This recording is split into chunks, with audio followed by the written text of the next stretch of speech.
Line, presented by Flynn's Tire and Auto Service. Need tires right now? Drive through the new speed lane at Flynn's Tire and Hermitage to get your new tires installed fast. Just drive in and we'll get you in at Flynn's and tell them Flinny sent you. The number to call is 724-981-7900. That's 724-981-7900. It's the Pick Sports Line live on News Talk 790 WPIC and Sports Radio 96.7. Hi, I'm Jillian. Hi, I'm David. And now it's time to start the show. Here are the hosts, Hugh Winger And our daddy, Bob Greenberg. We are back. Yes, we are. The Pick Sports Line, presented by Flynn's Tire and Auto Service, flynnstire.com. And we are broadcasting live tonight till 7 o'clock on 790 WPIC, Sports Radio 96.7, the iHeart app. We're streaming live video on our Sports Radio 96.7 Facebook page. You can post a comment or a question there. And, of course, at X, at Bob Greenberg, at Ringer U. Well, the developing story of the day, the Steeler injury bug has also impacted my co-host, Hugh Ringer. Hugh is off tonight dealing with an injury that he sustained a week or so ago. And officially, he was doubtful, got really declined, and then he is out for the show tonight. And if all goes well, we are hoping Hugh will be back next Monday here in this program. And because of that, we have invited my longtime co-host and Cleveland Browns fan, Cleveland Guardians fan, Mark Slazak, here to join us for the next 2 hours. Also a big high school sports guy, of course, with me. And Mark, I wish these were better circumstances, but hopefully Hugh will be back next Monday. Yeah, I usually get a turn or two to do this when Hugh goes to a Monday night game or something like that. So, yeah, Hugh, I hope you're doing well, and we'll like to have you back in the seat, too, but it's nice to have a chance to be here. And you said it backwards. It's Cleveland Guardians fan first, okay. Cleveland Browns fan second at this moment. Is that because the team that's winning gets the top bill in your mind? Absolutely. Okay. Going to the playoffs, a division champion, a first-round bye. Why would you not say that first? You might even do the same if the Pirates were in this spot as we speak tonight. That team used to like it, the baseball team. George Abraham was sending me a message the other day, and I said, George, I have not watched the Pirates since before Labor Day. So if you're sending me stuff about the Pirates, I do not care. I have checked out. I checked out on the Pirates, and even to the final innings last night, because we had the Pirates game on 96.7, and then we had the NFL game on 96.7. Because the Pirate game got delayed, normally it's a smooth transition. I don't need to get involved. Yeah. But I had to get involved yesterday, and I said even the Pirates in their final game impacting my quiet Sunday afternoon after the Steelers lost. But lots to talk about here tonight. Steelers talk in hour one. Hour two, it is the final Monday of the month, so we will have our first set of awards for the 24-25 high school sports season. We're going to do them both here tonight. 6:05, the Vase Pub and Grill Mercer County Team of the Month. Team of the Month is back. We will honor one outstanding team from Mercer County for their performance in the month of September, and we maybe include a little bit of August as well. And also, we have our initial Mailer Insurance Mercer County Athletes of the Month, male and female, from the month of September, a little bit into August as well. So stay tuned for that. We have Jerry DePaula joining us soon after. We have Tom Reisenweber this week in District 10. Lock, Stock, and Barrel Plays of the Week. Mark and I will recap week number 6 of high school football, and then we close it off with Pigskin Pick'em. And just so, if you're wondering, I'll just put it out of the bag right now. We had one picker 10-0. So if you're wondering, did I go 9-1? Do I get a chance? No, there's only one. All right. I'll reveal that in hour two. One of our fans went 10-0, and he will win the Vase Pub and Grill gift card. So if you're 9-1 and you're wondering, I'm just telling you right now, you didn't win. You don't have a chance. You will not be in a drawing today. Correct. 10-0 wins it. All right. There is no drawing. Correct. So first things first, Mark, the Steelers lose their first game of the year. And as per usual with the Steeler Nation, when they lose a game, there's so much uproar about that on social media and talk shows. Steelers got behind early, fought back, had a chance to win the game on the final drive, did not play out. Injuries are piling up now. That's probably the headline of the day. They lose James Daniels now for the season, and they have now lost 5 of their 10 offensive linemen, 4 for the season, and that is not good news. No, and you do have a few more stacked away on practice squads this year like you wouldn't have in past years. So guys you had in camp are still there, but those guys were on the practice squad for a reason. Now you're really getting to a point where some of your frontline guys are no longer there, trying to get other guys coming back here. But, that could be very problematic on all fronts for the Steelers. You know, I got a chance to watch that game yesterday. The Browns played later in the day, and just even look at the numbers. And I don't know if you looked at the side-by-side stats and everything that goes down on it, from total plays to total yards to rushing, all the numbers. It is amazing how close every stat was, from 23 first downs for the Steelers to 22 for the Colts. And then any number you look at, 404 total yards for the Steelers, 358 for the Colts. Everything is so close. There was just one stat in this game, Bob, that was really telling, and that was the 2 turnovers by the Steelers. And no question. And those were key. The Steelers had multiple opportunities. And I still have, I was banging the X yesterday on this, and I'm hoping one of the Pittsburgh media types asks Mike Tomlin tomorrow at the press conference why he did not give Chris Boswell an attempt on a 58-yard field goal on the first drive of the game. Now, here's the reasoning. Chris Boswell's made a 59-yarder outdoors. Last week, outdoors, he allowed him to attempt a 62-yarder. In week 1, indoors in Atlanta, he made a 57-yarder. Yesterday, on the first drive, would have been a 58-yarder, and he elected to punt from the 41-yard line. Nobody has asked him yet, has he lost confidence in Chris Boswell, or was he so ultra-conservative that he wanted to punt and play that route, but ultimately those 3 points potentially could be the difference in the game? I think one thing that you look at when you're looking at these long field goals, and I think coaches look at it too, and then fans, we all want them to kick it, and we all assume they're going to make it. And it's not like high school or anything else where they kick that ball, and if it lands in the end zone, it's the turnovers at the 20. That ball gets turned back over in amazing field position when you try these long field goals and you don't make it. You're almost a play or two away from putting the other team already in a scoring position if you don't make that field goal. So I don't think it's a confidence thing. I think it's maybe situational in the game. It was early in the game. Steelers defense has been phenomenal, and they thought, well, we're going to put him down, we're going to pin him down, we'll get the ball back quickly and have a great field position to score later. I'm sure Mike Tomlin will have, if he's asked, some word salad tomorrow to try to explain his way out of it. But to me, I thought it was one of multiple things that occurred in the game that were somewhat questionable. The Steelers, I thought for the first time this year, and I heard Mike Tomlin talk after the game about it, they were very passive on defense, and that was by plan. Mike Tomlin was asked about the lack of blitzing, and Mike Tomlin said the game plan changed when Richardson went out, and they have gone against Flacco many times. Flacco has at least on paper, a really good resume when it comes going against a blitzing. And I think Mike Tomlin and Terrell Austin were concerned about that, and they played back and then allowed them to throw a lot of passes into a lot of open areas. When you looked at it, and there were several times in the game where you saw the Steelers did attempt a blitz when Flacco was in there. And if they did not get to him, and they got to him a couple of times, if they didn't get him, he completed a pass 15, 20, 25 yards down the field. So you could see that every time. It was like, yeah, if you get home, you get the sack. But if you don't, anytime they picked up the blitz, he completed a long pass against the Steelers defense on many occasions in that game. Yeah, and I think, that's the mindset. It's kind of like the baseball version of analytics. Yeah. That once Flacco came in, and Mike Tomlin alluded to the fact that they've played against Flacco many times. They know him very well, and it was kind of pick your poison. But from the Steeler perspective, from watching the game, it was so unlike the Steelers in the first 3 weeks where they didn't really attack. They sat back. There was a lot of open space, and that really played into the fact on why the Steelers fell behind so big. Yeah, it really would have been an interesting kind of game to see if Richardson would have continued to play. He is effective early on. He's a dynamic runner.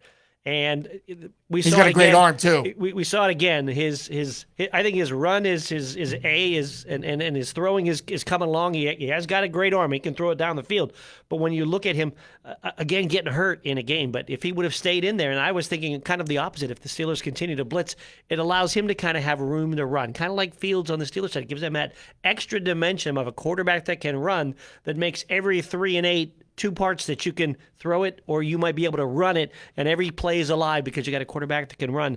And he's that kind of guy that I thought, well, maybe they would blitz less because of him, but it kind of was actually the opposite, that they blitzed less when Flacco came in because they thought, well, he's going to have a chance to pick them apart. And it's surprising to me because I think it is, from the history of Joe Flacco, and I think any quarterback, especially at his age, that I would want to put him into a position where he has to make a quick decision and he has no choice but to go one way because he's being blitzed, and he's not going to run, so he's not going to really go out of the pocket.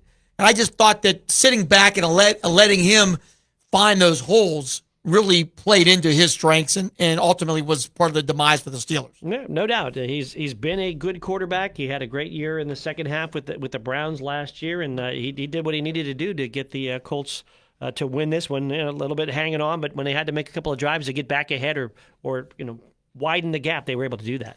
I thought the couple surprises in the game was, for the first time this year, the Steeler defensive line got pushed around a lot more than normal, and I think that played a factor. Jonathan Taylor got going early, and it really kind of set the tone there that the Steelers maybe tried to slow down Taylor, and that opened up some passing. So, the defensive line for the first time got pushed around. The defense did not look like the top defense in the league, and I think the Colts clearly took advantage of all that. Right from that first drive, Taylor was fantastic. And a couple of things you look at, you lose Highsmith, and from the Steeler perspective, in a game that you're winning, Herbig is just as good as Highsmith because he's quick off the edge, but he's not quite that size guy that you have in Highsmith. A little bit bigger, a little bit stronger. So you can run at these guys a little bit more. TJ Watt's always been a guy that if it's a passing situation, he's as dangerous as anybody in the NFL. In a run situation, though, sometimes you can take advantage of him. He's not quite as big as some of the other guys. Again, against the pass, 1A, whatever you're going to count them. Because when the Steelers are ahead, it is so much different the way they play that aggressive defense and the way they come after you. When you're behind, it's a little bit different on both sides of the ball. Look at all the yards that Fields threw for yesterday. Why? Because they're behind. They don't want that kind of game. So he's got all these impressive numbers, but that's the last thing that the Steelers team wants Fields to be, the guy that has to beat you, because they want to be ahead, they want to hold you back, and they want to let those guys on the edge just run and rush and be disruptive. And I think being behind took away that opportunity for Pittsburgh to be as disruptive as they have been. I've not been behind in any of these games.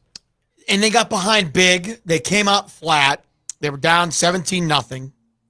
Brian Batko of the PG Sports Now, longtime reporter, he tweeted yesterday after the game, after talking to the players, and I didn't see it till today, and I wanted to get your reaction.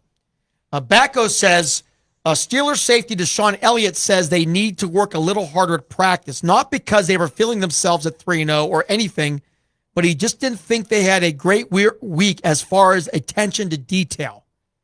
What do you make of that comment? Well, first of all, if that was a comment made by one of my guys, if I'm the head coach, I'm bringing him in and say, what are we talking about here? First off, we're going to have a meeting and we're going to talk about what you say and what you say to everybody else, because that sounds like something that should be said in-house and certainly said before Sunday, not after, if you feel that way as a veteran player. That's one. I don't know if you think of that as an excuse. You want to make an excuse of why you didn't play. Who's detail? Who are you talking about on that? Is he talking coaches? Is he talking teammates? Is he even looking at himself? I don't know. But, Elliott's new to the Steelers this year. He's played well on the field. A very interesting comment when you think from anybody in your locker room that would say, hey, I don't think we paid enough attention to detail. Well, that throws a lot of people under the bus. Justin Fields also said after they weren't locked in, just coming out focused and ready to go. So I don't know what it was, and they don't really need to say that per se, because it was clear watching the game, and I think the Colts rode the emotion of their crowd. I think the Steelers have been used to on the road so far with, having a great group of fans supporting them. Not that there weren't yesterday in Indianapolis, but they were not as vocal as they were in their previous games on the road. Well, you get behind, and that's the difference. It's a huge difference. If Pittsburgh gets that early stop, they score first. Those fans are twirling the towels, and they're loud, and they're going to be that way the entire game as long as Pittsburgh's ahead. This is the first time they really kind of got behind, and they just never got the momentum. They never were able to let the defense go the way they had in the previous games, and they never really let their home crowd, which travels so well, even in Indianapolis, you could call it their home crowd coming out there, to be a big factor in the game. They're always there. The Steeler fans are there, and the towels are twirling when things are happening well. But when you get down 17-0 or even 7-0 at the beginning of the game, you don't get a chance to get that energy right off the bat. 724-981-7900. Mark Slazak joining me tonight. Hugh Ringer has been added to the injury list. He is out tonight dealing with an injury, and if all goes well, we're hoping he'll be back next Monday. We're thinking about you, Hugh. Hopefully all is going well. Justin Fields, and there's been a lot of commentary about Justin Fields. I thought he played, outside of maybe one or two plays, his best game as a Steeler for a lot of reasons, even though they lost the game. It also, and I remember telling my brother this yesterday, they were down 17-0. I said, this is going to show us what Justin Fields is all about. He is not is he a guy that could sit on leads and hand the ball off, make short conservative passes, or does he have the ability to bring the team back from multiple score deficits? And he clearly showed that yesterday, that he has that skill set. Mike Tomlin will speak tomorrow to the media, and up to this point, he has been really not in any way wanting to declare Justin Fields quarterback one for this football team, deferring to Russell Wilson's injury and using that as his excuse on why he won't officially name Fields as the quarterback, the official starting quarterback for the team. The Steelers' official depth chart still shows Fields as the backup, even though he has started every game this year. Just your take on this, and what do you think, at least from the coaching perspective, is there a reason behind Mike Tomlin refusing up to this point not to give Fields, his young quarterback, a boost of confidence? Well, so far, Fields has not needed any boost of confidence. He's played extremely well, had won all the games, and even in loss yesterday, played extremely well. So I don't think there's any reason from the coaching side why disrupt anybody else by naming or saying Fields is still our backup. He's still our backup, and Russell will be the starter as soon as he comes back. There's no reason to stir that pot. Everybody wants him to do it, wants to say, hey, we got Fields, but there's no reason for him to say that right now as far as the coaching standpoint, because it's just going to be disruptive. But let me ask you a question. Do you think, especially Fields now, who is a young guy who got run out of Chicago, he was as high as it gets in college, top pick, and basically got pushed backwards down into the drain almost, and he's looking for some confidence to build up his resume and actually the way people are watching him and think about him. Don't you think that if a coach comes out tomorrow and says, you know what, Justin Fields has played at a high level, we have confidence in this young man, we are going to declare tonight he is the starting quarterback until further notice for this organization, don't you think that might not help Fields at all? Do you think he needs the mental help? Yes. When you're watching the games, do you feel like he's looking over his shoulder? No, there's nothing right now. And that's something to keep in mind as well. There's no way for him to look over his shoulder right now because he's only looking at the third string emergency quarterback. That's the only way that Wilson would ever get in the game right now. He's dressing, but that's the only way they would ever play him. And it would probably just be to hand the ball off. There's no lack of confidence when you watch Fields. He's playing the game. He's playing like he's the starter. He's playing, and even if you think he's playing as the backup, how many times do the backups come in and play extremely well because there's no pressure? And maybe that's what Tomlin's thinking. I'll just keep him, no pressure. You just play. We'll worry about the other guy when the other guy comes back. It just would be, if he would have said it 2 weeks ago, if he would have said it last week, if he would have just even announced it after the game, it becomes disruptive in one point or another where you're going to disrupt who? Russell Wilson. And who does he disrupt around him when he never got a chance to be the starter that they signed him to be? Now, they signed him to be the starter and they made all those promises before Justin Fields actually became a real thing with Pittsburgh. They kind of kicked the tires on him, and they went with Fields, and then they went with Wilson. Then all of a sudden, Fields is still out there, and now Kenny Pickett's not real happy. He doesn't want to be a number 2. I'm like, all right, well, let's go get the other guy. They had nothing to lose. They rolled the dice, and boom, his come up awesome so far for Pittsburgh in what Fields has been able to do. I think he's fine, and what is said publicly is one thing. That's what all of us can argue and talk about. I'll and say what is this. said from Mike Tomlin to Justin Fields could be something totally different. We saw it yesterday in the postgame because the reporters now are asking players. Mm-hmm. And Najee Harris was frustrated in the postgame because of the questions that centered around the quarterback. And Will Graves from the Associated Press tweeted today, I understand Najee Harris's frustrations with questions that center around the quarterback, but that's on his head coach, not the media. If Mike Tomlin provided clarity on the quarterback situation, then every week wouldn't be a referendum on Fields' play. And that's what's being asked now. Do you think your quarterback deserves to be the starting quarterback moving forward? And I think that's the door that's continually being left open until Mike Tomlin makes that ultimate decision. But that was not the question that got Najee upset. They didn't ask, do you think he should be the starter? They're not asking the players that. They asked him, how do you think he did? Boy, correct. How about him coming making this comeback? So there are a lot of accolades being thrown on Fields. Personally, I've never been a fan of a reporter asking a question to a player about another player. I'm like, if I'm interviewing Bob Greenberg, I should be asking questions about Bob Greenberg, not necessarily so many other players. And I think that has been happening a lot in the Steelers locker room. And Najee Harris is like, hey, he's not the only guy here.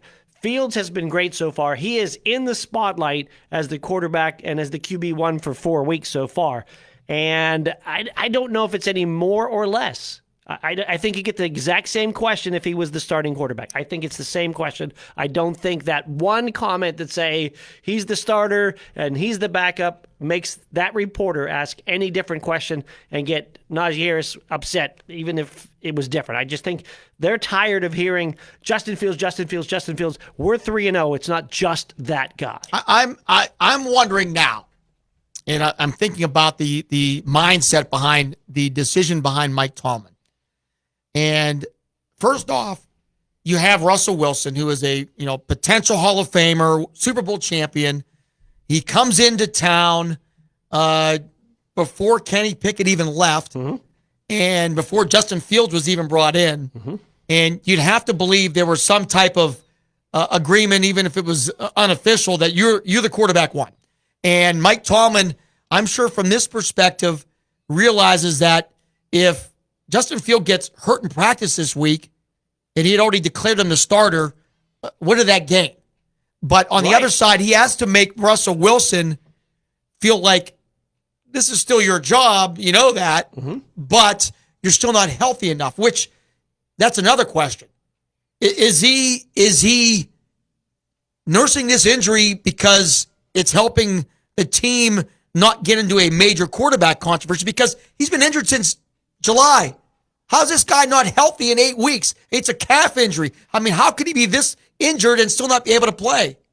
I think a couple of years ago was Mike Trout missed half a baseball season with a calf injury. So depending on the degree of what an injury is and what you have to do and how easy it is to heal, you can't say, well, you should be back from a calf injury in 8 weeks. Well, we don't know exactly how severe that injury is, and obviously it's a lot that he's dealing with. And I'm going to say there's zero chance in my mind that he's saying, oh, I'm just going to come back really, really slow because Fields is playing well and it's best for the team. No, that guy wants to be a starting quarterback. He's been a starting quarterback his entire life. You're right. He has a chance to be a Hall of Famer. Yes, he's won a Super Bowl. Why in the world would he say, oh, he's not like he's going to collect his money either way. Well, he could have collected his money and not signed with anybody and still get the money. So it's not even about that. He doesn't have to step on the field to be paid. He's still on a team because he wants to win and he wants to be the winning quarterback. He loves the spotlight. So he's been okay so far. It'll be the spotlight is what he loves. If you take that spotlight off of him and put it all on Justin Fields, you might have an issue. I don't know. People have said it, even on this show, said, oh, Russell Wilson's good. He's a great guy. Well, you don't have no idea. Correct. No idea how he's going to react to this. So because he was a great quarterback for other teams, and there was never a question whether he's number one until they played around with the contract at the end of last year, and that did not go well for Denver, and it did not create any bad feelings out there when they benched him late. But a guy that's been an all-pro, Super Bowl champ, starting quarterback is not just going to limp his way through a season. If he could play, he'd certainly want that opportunity to play. I'll ask. We have a caller, but I'll ask you because you're a guy that knows you're very knowledgeable on the back end of football, the contract part of this. Somebody brought up, and I thought it was a great point. Why did the Steelers put Wilson on that short 4-game IR? He hasn't played in 4 games. They could have put up another active player that could have actually helped this team. He has been basically the emergency quarterback 4 weeks in a row, no chance stepping on the field. And should Omar Khan put him on the IR to help out another position? Yeah, the problem with that one is you don't have it like in baseball when you can go retroactive to this date and be done with the weeks. Hey, he didn't play week 1. He's been dressed for games. So if he would have been on that list, whatever list they were going to put him on, and sit out, they would have had to think that he's not going to be back. So I think they felt that he'd be able to play within that span of 4 weeks, that they thought he would be already ready to play. That's why he wasn't on a list, because their medical staff thought he's going to be okay and he's going to be ready to play. It just didn't work out. Let's go to the callers. Hi, you're on the Pick Sports Line presented by Flynn's Tire. All right, one thing you haven't brought up in the first half hour is game management. And Mike Tomlin ineffectively, again, game managing. You can't go down 17-0, but they did. Pickens and his fumble, that was a huge play. If they score, that changes the whole complexity going into halftime. But at the end of the game, Najee not stepping out of bounds. Why not use your timeout? And when you listen to his Bob, and I love the word salad after the game, after the game when he said, well, the pace of the game sometimes plays into the, and I'm paraphrasing, into the offense. You're talking about the pace of the game if the offense was storming down the field. The first play was a ball off the face mask of the quarterback. The second play was blown up. The third play was Najee not going out of bounds. Take the time out. Get yourself together. It's 4th and 4. That's the game. You needed, 6, 7, 8 yards to get into field goal range to tie the game and get into overtime when the Steelers clearly had momentum going into the second half. What's that timeout do on the plane? I 100% agree. Nothing for you. 100% agree, caller. I think that was especially with the young quarterback. They had made strides and they were down to one play of the game, and they had enough time, even if they get the first down. His answer was he wanted to keep it in his back pocket in case he got the first down. Blah blah blah. But how good's that in your back pocket in Pittsburgh? Right, that's true. And again, it's why I've maintained that he was not here to argue with me, and I'm sorry for that. But I hope he's feeling better soon. But I just don't believe this team can ever be a winner with Mike Tomlin at the helm. They weren't ready for yesterday, and when they got back into the game, he made decisions at the end that it didn't work out. Well, there's no question, and I think I posted yesterday about the IQ of players on this team. Now, George Pickens, he's an incredible receiver, but who taught him to hold the ball with one hand as you're running with the ball near the sideline?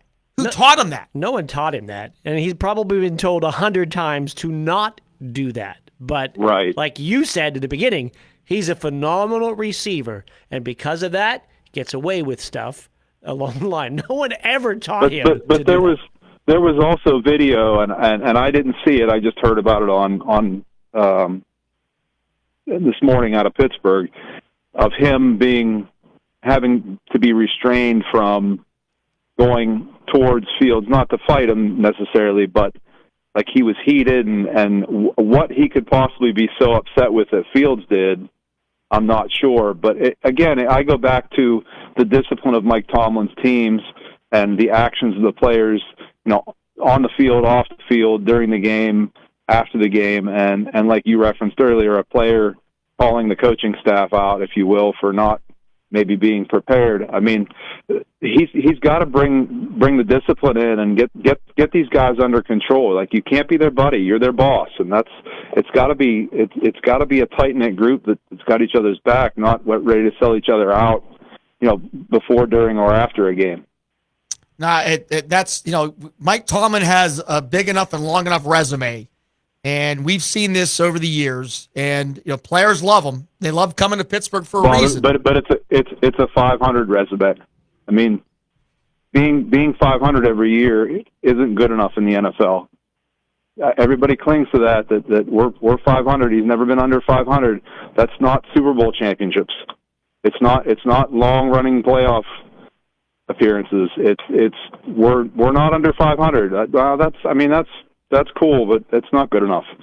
You're thinking back, I know it's one loss, and it's easy to complain. Nobody's complaining at 3-0. At 3-1, we're all doing it. But that was a game they should have won. It certainly had opportunities to win.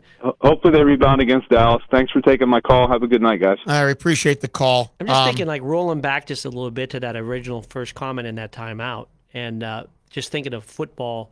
Okay, you use the timeout to possibly set up for just a first down, and you're thinking field goal, and maybe Coach Tomlin was thinking, we get this first down right here, and then we still have a couple of things we can do down the field, and maybe we win this game. Mike Tomlin said, and his reasoning was, it also calling a timeout allows the defense to bring in specialty players. Yeah. If you're going out and run the play, you may avoid that. So he gave a reason. Mm-hmm. And maybe you're thinking of winning. Right. Maybe you're not just thinking of a tying field goal. Maybe you're thinking of going down the field and you have options then to run or throw or throw something in the middle of the field. You have the whole field open if you still have a timeout in your pocket. So those kind of things are still there. Or if you don't get where you want to go, then you take that timeout late to set up the field goal. So there are some things about saving that timeout. It's not all so just cut and dry, you should use it right here. Well, in hindsight, it would have seemed helpful in that moment, but there still was a chance to win that game as well.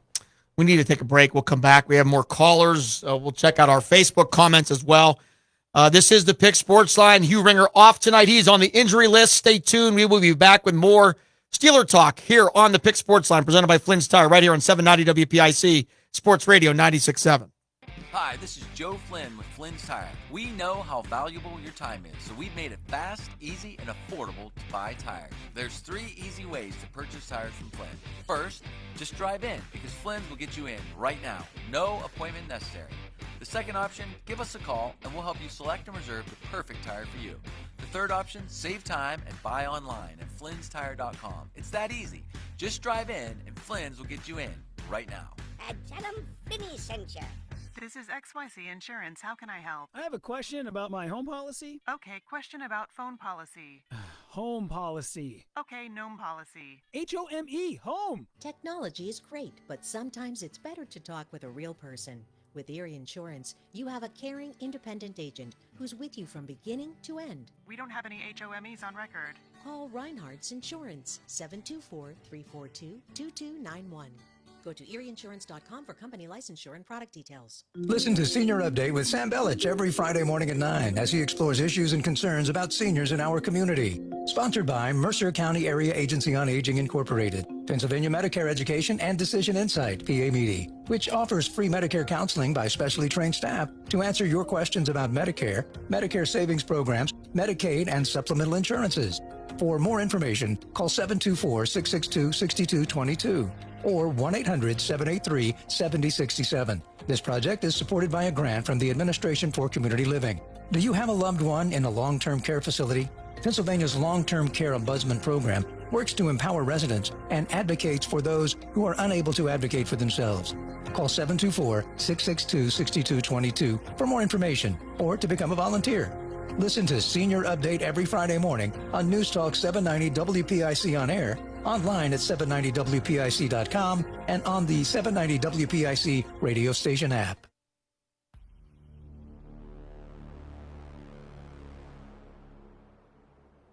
It's the Pick Sports Line, presented by Flynn's Tire and Auto Service.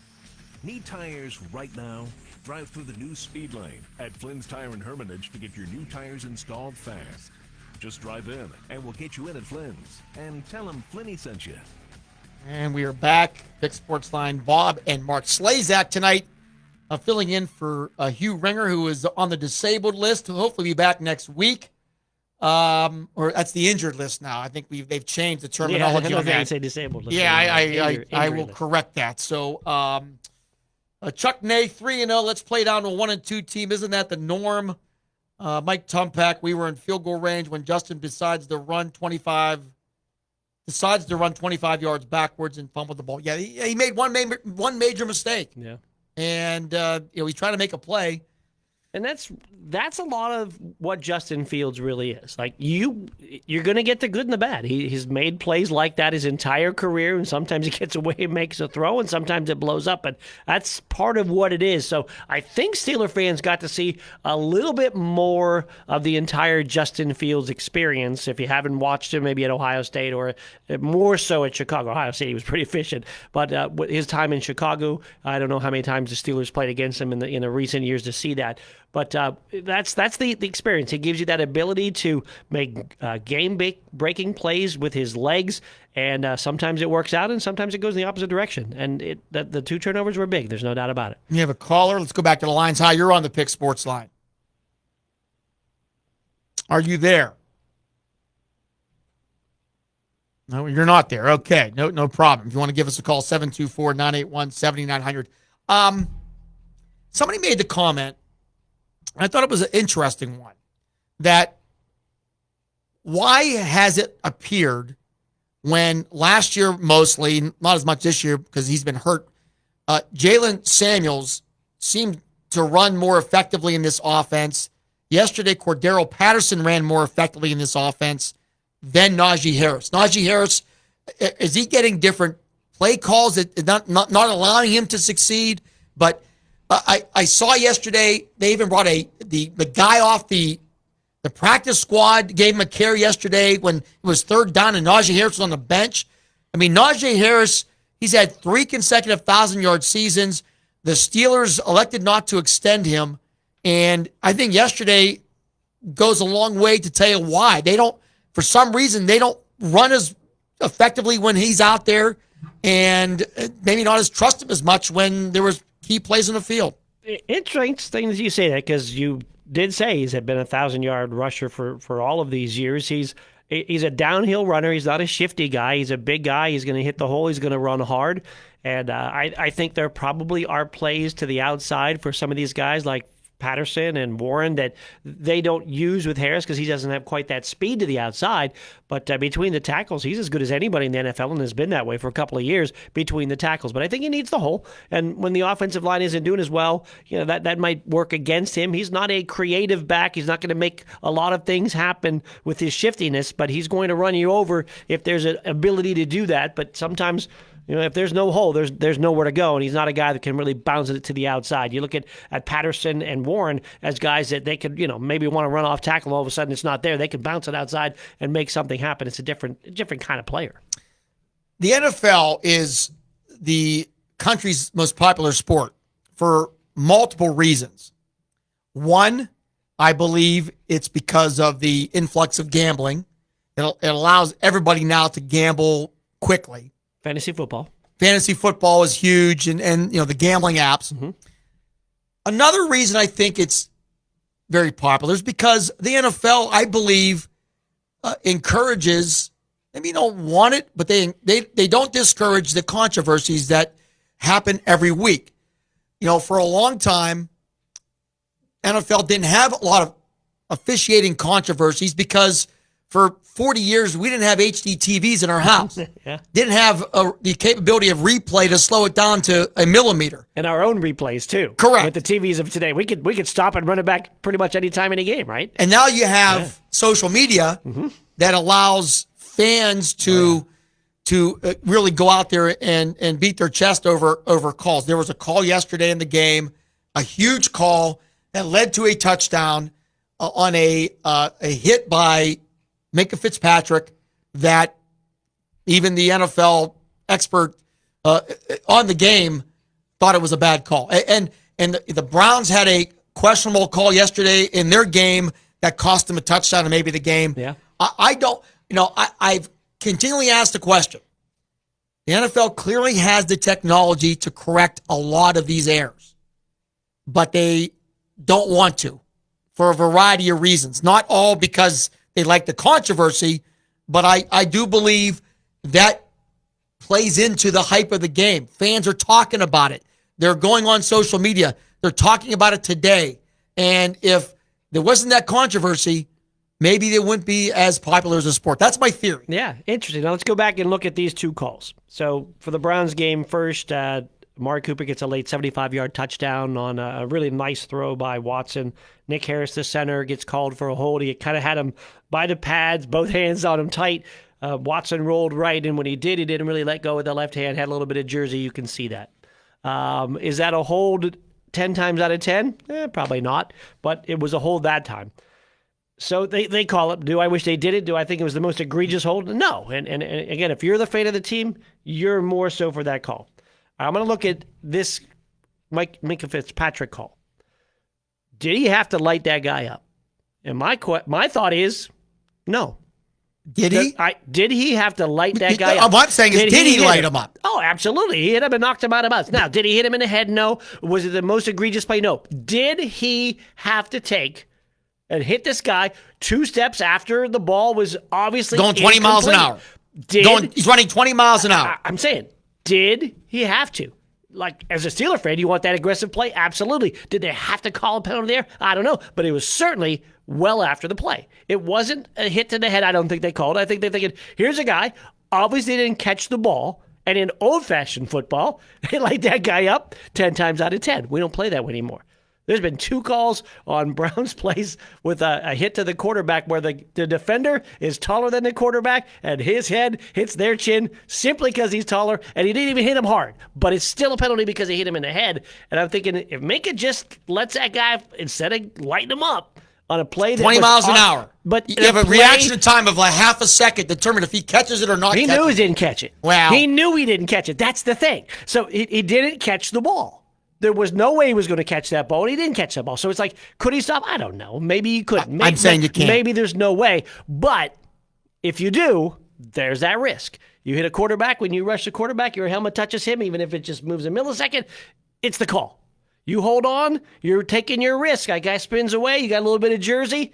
That's a call. Is it the best call? No, but it's a call that could be made. So you think, and it's a 50-50 call. I don't know if Minkah Fitzpatrick avoids him and he makes an incredible one-handed catch. No, it was already he hit him after the ball was incomplete. I think you obviously an incomplete pass. I think you're giving. I think that play is impossible.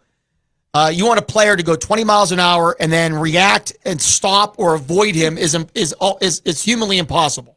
I think and he even ducked his shoulder and hit him with the shoulder pad. Oh, yeah. Didn't hit him hard, didn't hit him high. He hit him. He lit him up in a legal hit, but he lit him up. They called unnecessary roughness. He lit him up. Which was ridiculous. And the reason why they called it unnecessary is because he didn't catch the ball, and it was already apparent that he had not caught the ball. And then he still got hit. Well, it's apparent to you. He still had, I'm not sure it was apparent to Minkah Fitzpatrick now. No, I His understand. job is to tackle the guy, not worry if he's catching the ball or if he's not. reaching out and that ball's still on the fingertips, they're not making that call. You know, that's a good play. It was still a good aggressive play, and you like to see that, but that was a huge play.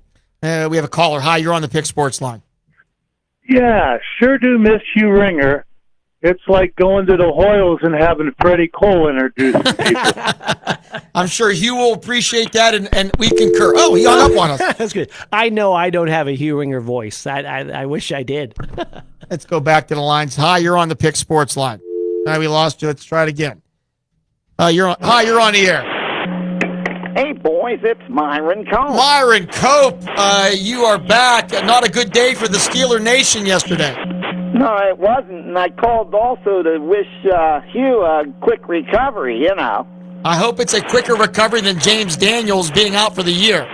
Oh, man, that was terrible news, you know. And I just want to make a quick comment. I just think, even though people think I'm a caveman, I just think they need to return the preseason to what it once was, which is at least play a couple of games with the crew so they get used to each other, and then maybe try some people. I just think this method they have now, where they're basically extending the preseason into 3 or 4 games during the season, is just not good. I would agree, Myron. I think, but the NFL wants more football. There's more eyeballs. They want to go to maybe an 18-game schedule. They want to extend the playoffs. I never imagine we will see a longer preseason in our lifetime. I think those days are over. Yeah, I'm afraid you're right, but the team needs to gel, and to do it during the season, I don't know, it's just detrimental to the full season, I'm afraid. But you guys, let me give you a yoy and double yoy. Good night, Myron. Good night. All right, I appreciate. You know what? Talking about Myron, and I saw a story. I'm going to try to get the guy on. There was a book written about Myron. Okay. And I think it's called Yoy and Double Yoy. The real Myron. Yeah, the real Myron. And I just got wind of it, so I'm going to maybe try in maybe a bye week. Yeah. A bye week to try to get the author on. It would be. He said the stories are unbelievable. Can only imagine. I bet. Can only imagine. There's a lot of stories that were never told, and some that will never be told. But even some that we've heard that have been told, and some that we've heard just from other people have been pretty amazing over the time. What a colorful guy, no doubt about it. We need to take another quick break, come back, and wrap up this first hour of the Pick Sports Line. Want to remind you, we have the Vase Pub and Grill Mercer County Team of the Month, Mailer Insurance Mercer County Athletes of the Month at the top of the hour, so stay tuned for that. This is the Pick Sports Line, presented by Flynn's Tire, right here on 790 and Sports Radio 96.7. Hi, this is Joe Flynn with Flynn's Tire. We know how valuable your time is, so we've made it fast, easy, and affordable to buy tires. There's 3 easy ways to purchase tires from Flynn. First, just drive in, because Flynn's will get you in right now. No appointment necessary. The second option, give us a call, and we'll help you select and reserve the perfect tire for you. The third option, save time and buy online at flynnstire.com. It's that easy. Just drive in, and Flynn's will get you in right now. Tell them Finney sent you. I'm Jarrett with Pineapple POS, your local restaurant and bar point-of-sale professional. And right now, I'm offering free hardware, a 30-day free trial, and a $5,000 signing bonus. Call me at 330-953-3400. I've worked hard to make my house a home, and I expect my insurance to work hard, too. That's why I'm with Erie Insurance and my local agent. They offer the service I deserve, the coverage I need, all at a price I can afford. Your local Erie agent in Hermitage is Reinhardt's Insurance. Get a quote at 724-342-2291 or visit reinhardts.com. Go to erieinsurance.com for company licensure and product details. Hi, I'm Mark Morial, President and CEO of the National Urban League. Voting is essential, and you can elevate your voice through your vote. That's why we want you to be ready. So here are a few tips. Register to vote and double-check your status. Know the candidates and the issues that impact you. Create a voting plan when and where you will vote. And finally, show up and vote. Reclaim your vote. For more information, visit reclaimyourvote.org. Did you know that Mancino's Driving School can give you your driver's test? That's right. Mancino's Driving School provides an approved Pennsylvania Department of Education certified driving course as well as behind-the-wheel training. Mancino's Driving School offers one-on-one, on-the-road driving lessons 7 days a week with day and evening hours. They use only certified driving instructors that have undergone extensive background investigation. For details or more information on adult training, go online to mancinosdrivingschool.com. In 1973, Lock, Stock, and Barrel opened their doors and served their first of over 3 million giant submarine sandwiches. And they still serve 42 whole subs on 15-inch buns. Lock, Stock, and Barrel also has burgers, specialty sandwiches, wraps, gyros, salads, wings, and even breakfast. Lock, Stock, and Barrel is also a full-service deli. Party rings, meat and cheese trays, and cold veggie trays are all available. Open Tuesday through Saturday. Closed Sundays and Mondays.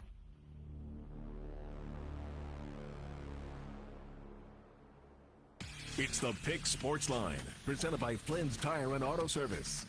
Need tires right now? Drive through the new speed lane at Flynn's Tire in Hermitage to get your new tires installed fast. Just drive in, and we'll get you in at Flynn's. And tell them Flinny sent you. Oh, our favorite fan is calling you, Mike is calling you the Browns fan now. Hey, don't even use my name is Mark. It's Marcus' name. Hey, you know what? It's my whole life as a Browns fan in the Steeler world, and I've lived through the Steeler world, born in 1965. So the whole that 70s, I lived through it. I got teased and whatever. But I'm going to say I'm a football fan, and I like to look at games objectively. It's amazing how many times if you say anything against the Steelers that, oh, you're a Browns fan, blah, blah, blah, blah. It's not how it is. I may do Could that. he have? You have. Yeah. But you're better because I called you out 65 times on it. But when you look at that, could he have slowed up? Maybe not, but he lit him up. So maybe you could stop. I don't know. I'm not doing it, but maybe you couldn't. But it's not. I'm not saying that because I'm a Browns fan. I'm like, there's as many Ravens fans that hate the Steelers. There are two types of fans. Love the Steelers, hate the Steelers. That's all over the entire NFL. The entire NFL. There's no like, I kind of like the Steelers. No, you don't. You either love them and you're the Steeler fan. They're all over the world, twirling the towels. You go to any country, there's a Steeler bar everywhere. You go to Italy, Steeler bar, France, Steeler bar. They're everywhere. Why? Because they won in all those games in the 70s to get those 6 Super Bowls. It matters. But it's not because I'm a Browns fan that I'm going to say have an opinion on a thing. It's not like that. It's like, man, if he has stopped? I don't know. But if he did, there's no penalty. I'm saying as one you knew he wasn't going to catch it. Well, it was a huge. And I think, it's funny because the flag earlier in the game was Fields got kind of elevated and got taken to the ground. The player landed on him with his helmet. Flag was thrown, and the reaction also on social media was, "I'm not even a Steeler fan," or "I am a Steeler fan. That's a horrible call." There was a faction of people like Mike and others, and I'm saying I may be part of that as well, that some of the rules today, the physicality rules, even though we're seeing all these injuries, and the league's trying to do what they can to protect the players because they want their stars on the field, but it's still hard to digest when you see some of these flags called. I'm with you. In every game you see that, and if there's a game you're rooting for or a player you're rooting for because maybe you're gambling, maybe you have fantasy football, whatever, and you see these different plays happen and things change because of them and because of officiating, you're upset. But we've talked about officiating the last couple of years. It's like, or the last couple of weeks, I should say. I did a sports spin on officiating. You did a thing about officiating. It's like, they're not perfect. And you can't replay it to make it perfection either. Like when you talked about the replaying, what could they have done with that call with Justin Fields with replay or not with Fields, but with Fitzpatrick to change it with replay? Like, because it's bang, bang.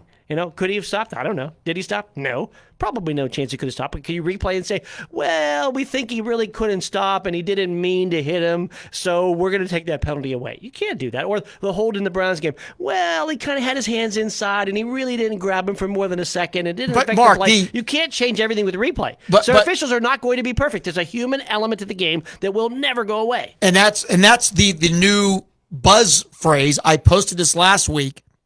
Because the NFL on some of these calls, they don't want their experts to say, yeah, we made a mistake. They don't want that coming out. So it's been clear to me, because I've heard it multiple times now, that the explanations are in real time, the play going too fast, we just didn't make the call. And because the game's going too fast. And I think they're trying to use that. They don't want to say we made a mistake. No. They're saying the game's too fast for even humans. There's no doubt. Right. It is really fast, but you can't change some calls or you'd stop after every play. Every single play, you'd have to stop and look at a replay. Okay, that's good. That was 4 yards. They can do it quickly. College does it. But every single play? Not every play. You ever watch an NBA game or a college game? I mean, they're replaying everything. But that's what I mean. You end up getting to that point, and that's not a good thing either if you think every single play. And there's just certain kind of plays that you just can't replay. The game's 3 hours or 3.5 hours. As long as they get the calls accurately correct, I don't care. But no, if you Most get the fans calls the wouldn't way care. you want them, that's what it comes down to. If my team gets all the calls, I don't care if there's 75 replays. Well, that's because your team got the call. You may lose as many calls Are as you you get. impersonating Hugh there? Is that what you're doing? No, you. I'm appreciating you. Okay. I can't appreciate Hugh. I'm like 2 octaves higher than Hugh. There's no chance it's ever going to happen. That's it for hour number 1. We have a Vase Pub and Grill Team of the Month, Mailer Insurance Athletes of the Month. We have Jerry DePaula segment on Pitt. We have Tom Reisenweber, Lock, Stock, and Barrel Plays of the Week, Pigskin Pick'em, and much more. Stay tuned to Pick Sports Line, presented by Flynn's Tire, right here on 790 WPIC Sports Radio 96.7.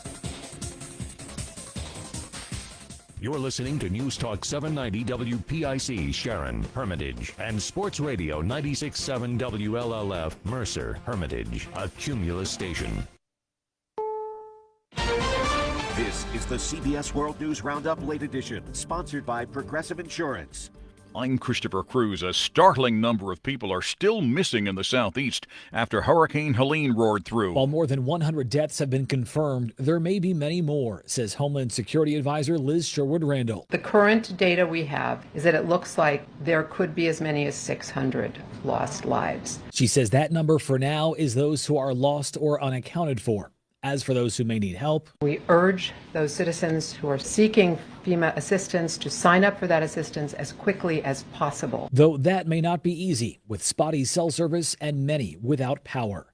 Matt Piper, CBS News. Former President Trump visited South Georgia today. We're not talking about politics now. We have to all get together and get this solved. We need a lot of help. They have to have a lot of help down here. We look out for one another. We pull together, we pitch in, we persevere, and we pull it through. President Biden will be in North Carolina on Wednesday. Tomorrow night's vice presidential debate on CBS will be an opportunity for voters to get to know the candidates.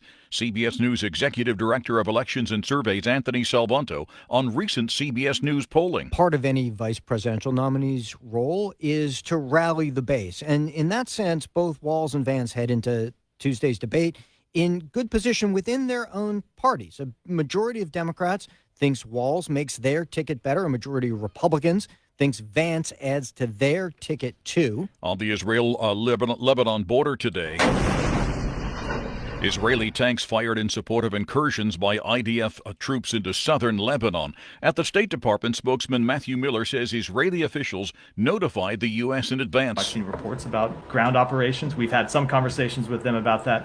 They have, at this time, told us that those are limited operations focused on Hezbollah infrastructure near the border, but we're in continuous conversations with them about it. Engines full power and liftoff of Crew 9. Go SpaceX, go Falcon, go NASA. A successful launch over the weekend by SpaceX, but the second stage landed in the ocean outside its targeted area. Today, the FAA grounded SpaceX's Falcon 9 rocket, saying SpaceX has to investigate before it can launch again. The White House is urging all parties to work to avert a threatened dock worker strike. Here's Press Secretary Karine Jean-Pierre. Senior officials from the White House, Labor Department, and Transportation Department are in touch with the parties to urge them to return to the table and negotiate in good faith towards an agreement that benefits all sides and do it fairly and quickly. At the close on Wall Street, the Dow up slightly after being down earlier by 0.5%. The S&P 500 a record high. This is CBS News.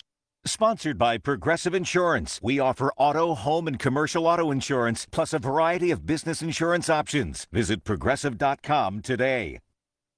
Do you have 3 ex-wives and your current trophy wife wants a life insurance policy 3 times the size of the policies you had to purchase for your previous mistakes? If so, you need to call Big Lou at Term Provider, 800-230-2777. Big Lou is intimately familiar with your problems, and if you're 50 or 60 years old and in reasonably good health, a $1 million policy should only cost about $100 to $200 per month. Big Lou may have a solution for your previous policies as well. You may even save enough money to lighten the load on your new $1 million policy. Remember, call Big Lou. He's like you, except he's only on number 2. Call Term Provider at 800-230-2777. That's 800-230-2777. For $1 million in term life insurance that you can live with. Call Big Lou at 800-230-2777. 800-230-2777. DirecTV says it's buying the Dish Network. The deal could keep Dish afloat, a company with about $2 billion in debt. It would create one of the largest pay TV providers in the U.S., with about 19 million subscribers between the two companies. The agreement, which would close in the second half of next year, requires regulatory approval. Wendy Gillette, CBS News. The companies tried to merge in 2002, but the federal government blocked the deal. Attorneys for New York City Mayor Eric Adams asked a federal judge today to dismiss the bribery charge brought against their client last week. In a motion, the attorneys accuse, in their words, zealous prosecutors of leveling a, quote, extraordinarily vague allegation that does not rise to the level of a federal crime. Adams is accused of accepting travel benefits and illegal campaign contributions from a Turkish official. He's due back in court on Wednesday. Christopher Cruz, CBS News.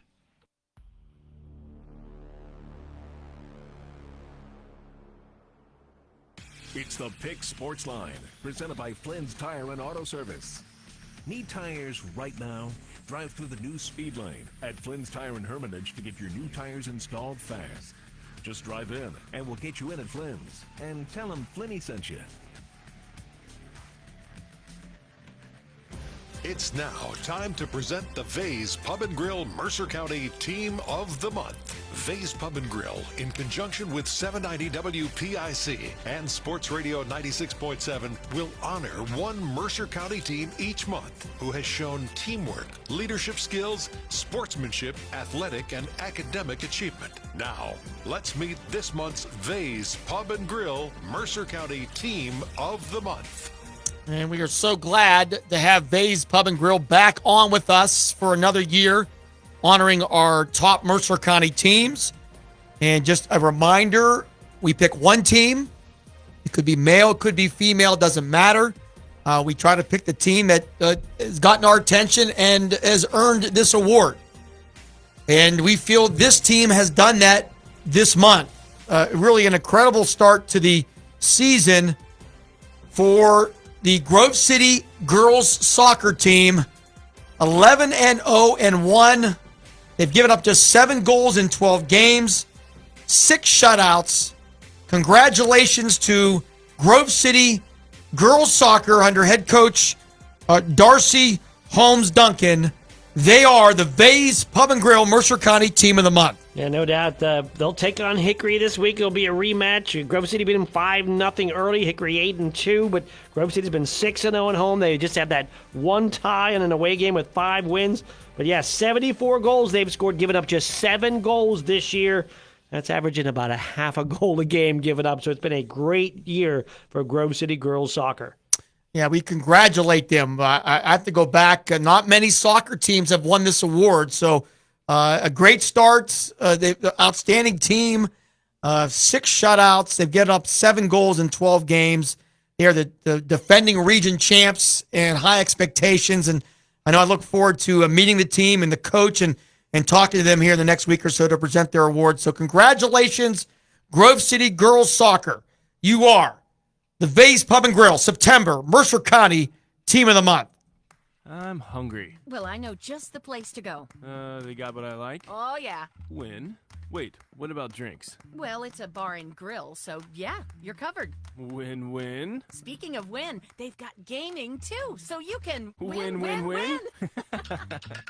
Come sit down for a great meal, a great drink, a great time, or all three. Vase Pub and Grill has just what you want. So come by for good eats, cold drinks, and the latest ways to win. Vase Pub and Grill, East State Street, Hermitage. Congratulations to this month's Vase Pub and Grill Mercer County Team of the Month. For more information, visit vasepubandgrill.com.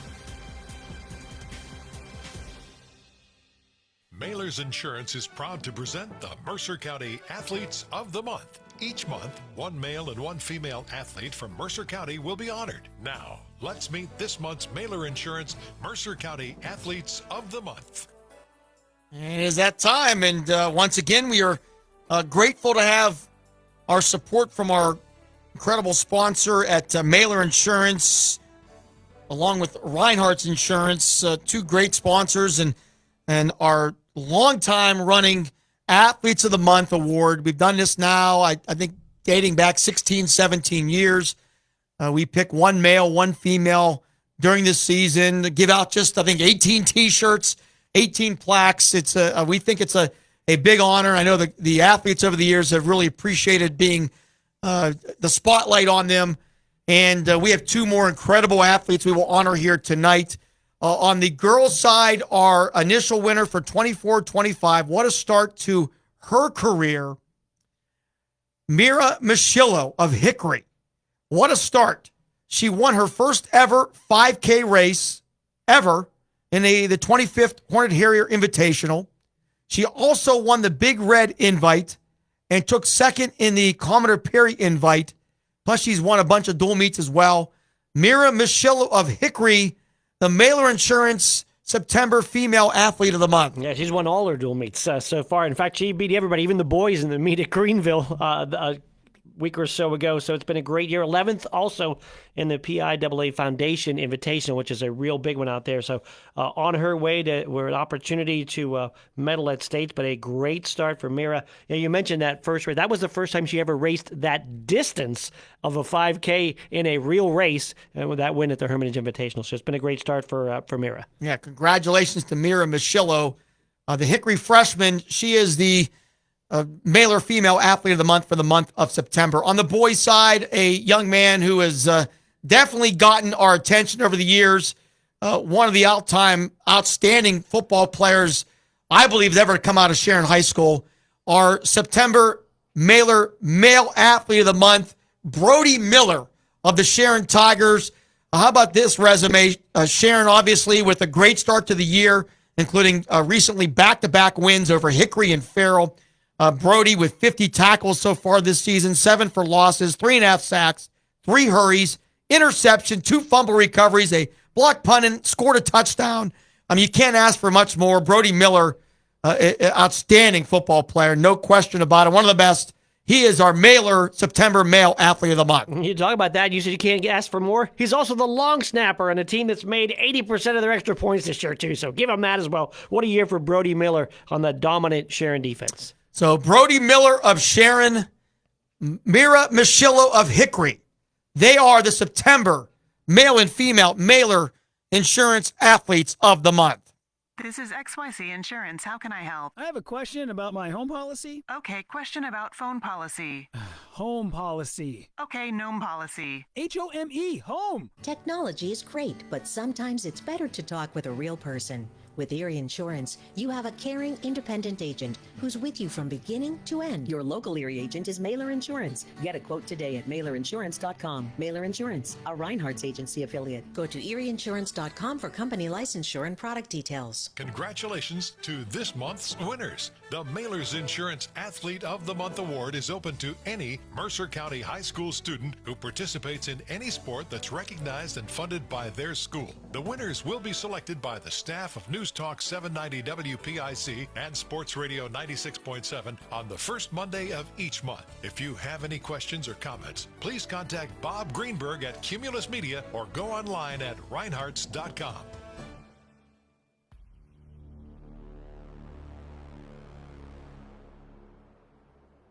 It's the Pick Sports Line, presented by Flynn's Tire and Auto Service.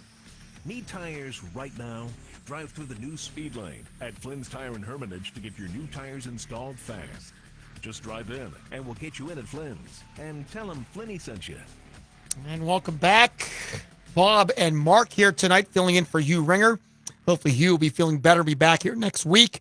And as per usual, Jerry DePaula joining us here from Trib Live and Trib Live Media. And Jerry, the Pitt Panthers with the bye week, the off week, getting ready for a big ACC game on Saturday. You had a chance to hear from Coach Pat Narduzzi today. What were a couple of the headlines? Well, he did say the good news of what was expected, actually, that Desmond Reed will play. And Desmond Reed didn't play against Youngstown State. And he's their big play, their explosive guy that can take it to the house almost any time he gets his hands on the ball. And I thought he would play because after the game, even though he didn't play in the game, he climbed the ladder and directed the band, as the tradition is. And at Pitt, when they win the game, the players go over in front of the band, and the star players climb the ladder and direct the band. And he did that. So he's well enough to do that. I'm sure he's well enough to play against North Carolina. And it's not going to be easy because I think North Carolina is at a breaking point in their season. After losing 70-50 to James Madison and losing a 20-point lead to Duke and losing 21-20 Saturday night, I think they're going to be, ready for this game with their backs against the wall. And Pitt could be the recipient of all that desperation unless they're ready to go. And Narduzzi made a good point today about Omarion Hampton, the running back, the running back for North Carolina, big guy. Who's going to be tough to bring down, and he's leading the ACC in rushing. even though in North Carolina's lost its last 2 games. Hampton's their best player. They're not their third quarterback. Jacoby Criswell is the quarterback now after the first 2 guys were injured. And he has an interesting story. Criswell does. He transferred from North Carolina to Arkansas last year, and now he came back to North Carolina this year. Although he missed spring ball, so he's kind of new to this year's team. So I'm not sure a lot is expected of him. Although Narduzzi said today that Criswell has a cannon arm, and it's something they have to really worry about. And I think it's one of those games where, especially after UNC gave up 70 2 weeks ago, and I think most people are thinking this is going to be a walkover game, and at least on paper, it could be far from that. Yeah, I think North Carolina, has Pitt's number in Chapel Hill. Pitt's never won there. I think they're 0-7, even in Chapel Hill during the ACC season. So it's not going to be easy. They're tough. They're tough to beat at home. They did. James Madison did it by scoring 70 points. But Pitt's a different team than it's been in any of the previous seasons when they went to Chapel Hill. They have quarterback Eli Holstein. It's probably one of the top 5 in the ACC, if not higher than that. And like I said, Desmond Reed is back, and he's the guy that can take it to the house. Trouble is that they've been playing with fire the last 2 weeks. I remember, or the last 2 games. I remember after the Cincinnati game when they came back, from that 27-6 deficit in the second half. Narduzzi said, "We can't count on that. We can't count on big comebacks every week to win games." Then they go ahead and they do the same thing against West Virginia the following week. Now, can they do it a third week? Are they going to fall behind North Carolina and try to come back? Difficult to do. The North Carolina defense is something that Pitt should be able to negotiate, no matter what Narduzzi said about. He talked about their defensive line being the strongest defensive line they'll face all season. But Pitt's offensive line has been kind of spotty all year. One interesting stat that I came up with the other day was Pitt has given up more sacks, 12, than they've recorded sacks, 11. And usually Pitt, is the kind of team that is in the top 5 in sacks in the nation. They weren't last year. They only were in the 30-some last year. I think 33. Usually they get around 50. This year they're up to 11 after 4 games, which is another 33, a pace for 33, which is not what they need. They need turnovers and they need sacks in order to make that defense go. Because really they haven't stopped to run that well either. We're talking about all these negative things about Pitt, but here they are 4-0 and actually getting some love. In the Associated Press poll, which we released yesterday, they actually got 42 voting points, and one voter, Chip Towers, a writer who covers Georgia for the Atlanta Journal-Constitution, ranked Pitt 17th in the nation, which was pretty interesting. They're not in the top 25 yet, but they're right on the cusp of it. And if they can beat North Carolina, I think they'll have a chance to get into the top 25. And then after that, they got California at home and Syracuse at home the next 2 games. Again, these are not easy games because Pitt, all these ACC teams, maybe other than Miami, and even Miami, had trouble with Virginia Tech. All these ACC teams are about the same as far as the caliber of talent in their rosters, and it's one that plays the best game that day, makes the fewest mistakes, and come up with the big plays at the right time that are going to win. And Pitt's done it so far this for the first 4 games, but let's see what happens as the competition gets more difficult as the weeks go on. Jerry, was there anything mentioned today? I don't know. I haven't seen anybody even bring it up, but with Pitt playing at North Carolina this week, considering all the damage in that state, is there any chance this game gets moved, or that hasn't impacted Chapel Hill? I don't think it's any impacted Chapel Hill. It's mostly in Western Carolina, the western part of North Carolina. In fact, that didn't even come up today. It was a question that wasn't even raised to Coach Pat Narduzzi today. So I would assume there's no problem. I mean, today's only Monday. The game isn't until Saturday at noon. So I think they'll be fine to play the game unless something comes up. But I haven't heard of any concern about that at this point. Now, I don't know if you have the answer to this, but we were talking about it over the weekend. Can you or somebody explain why Pitt has a game off in September, a game off in October, and then play all 5 Saturdays or 5 weeks in a row in November? Why is that? It's weird. It's a weird season because you got 17 teams in the ACC now. with SMU and Stanford and Cal joining the league, scheduling was difficult, and it was a tricky thing to do. And now everybody gets 2 byes. Pitt's had their bye, the first, not byes. I'm sorry, byes are for the playoffs. They're open weeks. I got to catch myself. They're open weeks and no byes. They got one last week, and now they got one coming up after the Cal game. So they only play 2 games, and then they have another off week, and then they play Syracuse on a Thursday night on October the 24th. So yeah, I guess just the way it turned out. Maybe at some point, maybe next week or a week after, we can ask Narduzzi about it when the second off week is coming up. But right now, just the way it is, and November is going to be a gauntlet for Pitt, a real difficult gauntlet. Starting off with SMU, the first weekend in November. Then they got Virginia and Clemson at home back-to-back. The end of the season with road games against Louisville and Boston College. Both teams are having very good seasons. Louisville almost knocked off Notre Dame in South Bend the other day. So the schedule, is a little bit lighter now for Pitt, but it gets really tougher once we get past Halloween.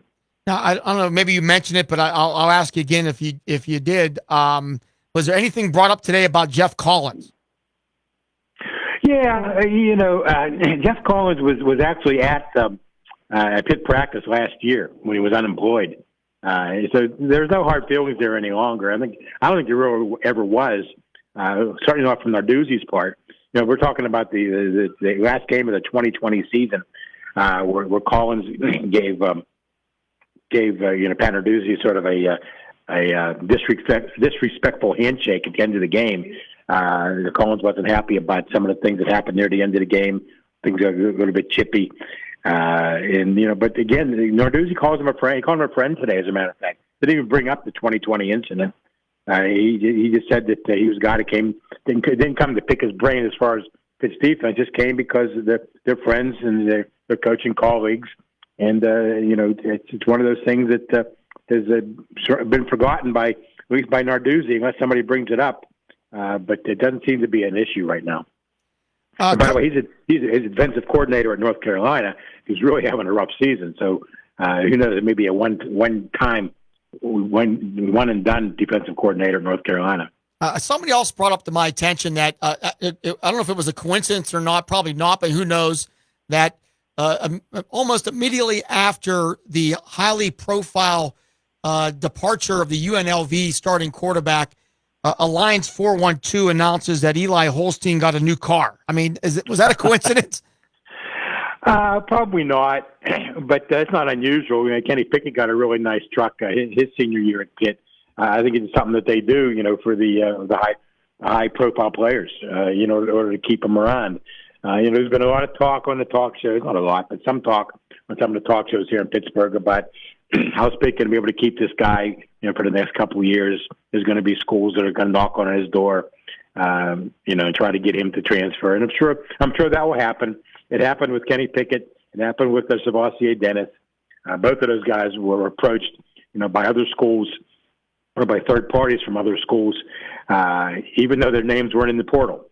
And that's one of the rules. You can't contact the guy until his name gets in the portal. Now whether Eli Holstein is going to want to transfer at the end of the season, I don't know what he's thinking. I don't want to put words in his mouth. He seems to be really happy here at Pitt. He has an offensive coordinator he likes. He has a coach he likes. Right now they're winning. He's putting up big numbers. He's going to go somewhere else, learn a whole new system. And who knows what's, sometimes it's a devil you know more than the devil you don't know. Not that Pitt is a devil. Pitt's been a godsend for him. If he had stayed at Alabama, he'd be sitting behind Milrose, and he wouldn't be playing at all. And now he's being considered. You got to consider him with the stats he's put up. For early Heisman contender. I don't think he's going to win it, but I think that he's putting up those kind of numbers right now.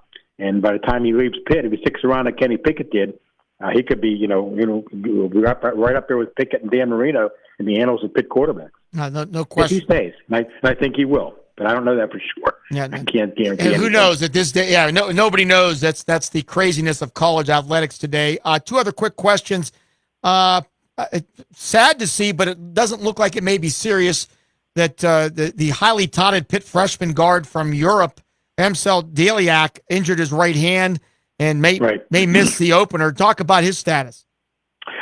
Well, Jeff Capel said that he's going to be out 6 weeks. I think it was 4 to 6 weeks. I don't remember now what that said. The release they put out that would put the timetable would put him out for the November 4th game against Radford, which is the opener. It's a setback. He's not going to be able to practice with his team. Over the next month, which is an important month as far as getting ready for the upcoming season. But apparently he'll be ready and healthy in time for the tougher games later on in November. I think they got Wisconsin coming up and Ohio State coming up later in November, and then of course the ACC season. He should be definitely 100% healthy by the time that starts at the end of the year. So I think that the month off is not going to do him any good, do Pitt any good. He would have been a starter. In fact, there's been people, I've been talking to some people at Pitt over the last couple of weeks who believe he could be, if not the best player in the ACC, maybe the best player at Pitt this year, maybe even better than Jalen Lowe. Again, he's a freshman, but he's played professionally in Europe and Bosnia, and he's a 6'8" shooting guard. And if you look at some of the video, and I'm sure you have, Bob, he's a good shooter for a guy his size. He's a good shooter for anybody's size. And I think he's going to be a real asset to Pitt this season. And right now, he's not playing, he's not practicing. But again, the first game isn't for another month and a week. So there's time for us to wring our hands in anxiety and worry about it later.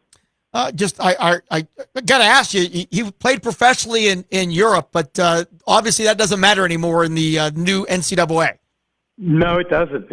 I guess the rules don't have any effect if you play professionally in another country. I'll have to dig into that and find out why. I'm sure Jeff Capel knows, and he could probably tell us. But he's a freshman. He's never played college basketball before, so he's going to be able to play for Pitt for 4 seasons if he sticks around that long, which he probably won't. He'll probably be in the NBA at some point. It's a strange thing that he played professionally. I don't know how much money he made playing in Bosnia. Probably not all that much. But he's played against adults. He has big guys. Guys who are bigger and stronger than him, and he's more than held his own. So I think that's going to prepare him well for the ACC. One of our Facebook viewers said a friend of his lives in Charlotte, and Bill's going to the Pitt game Saturday, and he said no issues at all in Charlotte. So you should be good for that game on Saturday now at North Carolina. Yeah, Charlotte and Chapel Hill aren't that far apart, as I recall. I think the problem with the flooding is in western North Carolina. Which is, I really feel sorry for those people, and our prayers are with them. But I think the Pitt North Carolina game, is being played without any incident, as far as I know right now. Jerry, appreciate your time as always. Have a great week, and we look forward to chatting with you next Monday. Okay, Bob. Thanks a lot. Talk to you soon. All right, Jerry DePaula, Trib Live Media. Bring Mark back in for a quick segment here. What's going on with the crazy day of Major League Baseball, Mark? Where do we stand? Well, they had to play an extra day today because of weather, postponed games that were necessary. They were, all intent and purpose was to not have any ties broken just by games against each other, but there's no way to break these ties. So the Mets and Braves played a doubleheader. The Mets won game 1 8-7, a big comeback to win it. They came back in the 8th. They had been 0-77 when trailing in the 8th inning. Francisco Lindor had a big home run to lead to that 8-7 win. And then in game 2, the Braves now, so as it is right now, if the Mets would win the second game as well, the Diamondbacks get in the playoffs. We've got 3 teams we're talking about here. That's why they had to play these games. If the Mets do not win game 2, then Arizona gets in the playoffs and the Braves are out. Chris Sale, the best pitcher of the Braves all year, was scheduled to start game 2. He came down with back spasms, so at the last minute, he was pulled from the game. So he wasn't able to start. It was funny earlier today. Major League Baseball put out a memo, or at least it was released, that they asked whoever wins game 1, even though you're in the playoffs, please don't celebrate in the locker room between games because you got to play the second game. So there's a chance that at the end of game 2 there could be celebrations for both teams afterwards. Right now the Braves lead 1-0 in the bottom of the 6th. If the Braves win, they're in the playoffs and Arizona's out, and both teams will have locker room celebrations at the same time in the same stadium. One quick question, and I criticized it earlier, and I have no idea why they do it, why Major League Baseball sometimes just doesn't get out of their own way. Why would Major League Baseball, why would they reveal today that they're reverting back to the old uniforms to next year's All-Star game? Why would they release that today? That could have been great news sometime in January.